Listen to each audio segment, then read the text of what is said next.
Gua heran deh, kok zaman sekarang masih ada aja sih Murid SMA yang nggak bisa MTK dasar. kayak tadi gua baru aja nonton video tes perkalian dasar siswa SMA yang lewat di beranda gua. Baris sudah rapi dan soal udah disiapin. Tapi begitu soal pertama keluar, 5 kali 7 sama dengan. Lu tahu jawabannya? Hening, Bukan Henning mikir, tapi Henning otak masih loading. Dan gak sampai di situ. 5 orang selanjutnya pun gak ada yang bener. Nah ya bro, mereka 10 tahun ini sekolah cuma nongkrong, ngopi sama pacaran aja kali ya. Dan jangan mulai bahas kenapa mereka belum ngerti aturan perkalian dihitung duluan. Kayak gua lihat ada orang bikin konten pertanyaan 5 tambah 5 kali 5 sama dengan. Dan seperti yang diharapkan dengan PD-nya mereka jawab 50. Kayak hell lah bro. Video-video kayak gini sebenarnya settingan atau beneran sih?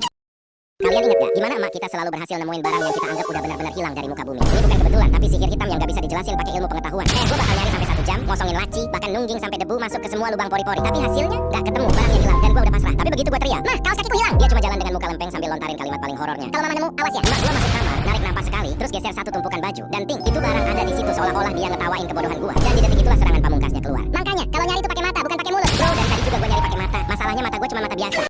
Tidak ada yang paling membuatku geram, kecuali bocil manja di tempat umum. setiap gua ke mall, restoran, atau minimarket, pasti ada satu bocil yang bertingkah kayak orang paling tersakiti di dunia. Dia teriak, nangis, guling-guling di lantai, mukul rak, nendang kursi. Bro, Anak ini diurus sama King Kong. dan ibunya Cuma liatin scroll HP kayak lagi nonton sunset di Bali. "Permisi bu, itu anak ibu." Atau speaker horeg. dia teriak, sambil nunjuk semua barang di toko. Terus kalau nggak dikasih, Hah? nangislah dia kayak Sirin ambulans. semua orang dalam radius 5 meter. Fix tuli.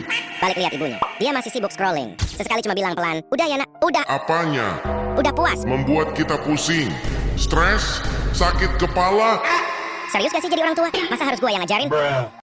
Kenapa sih setiap lebaran tuh dijadiin ajang pamer-pamer gak jelas? Gua baru juga duduk, baru juga pegang nastar, belum digigit, tiba-tiba ada yang nanya. Sekarang kelas berapa? Perasaan gue Mulai nggak enak. pertanyaannya naik level. Kamu ranking berapa? Mulai nih. Anak saudara tante ranking 1 terus loh. Permisi tante. Siapa yang nanya? Emangnya kalau ranking 1 bakal sukses nanti? Kalau Nggak jadi deh. Ada yang motong tiba-tiba. Keponakan aku anaknya juara futsal seprovinsi tahu. lah Mohon maaf ya, ponakan tante. cuma cadangan kan?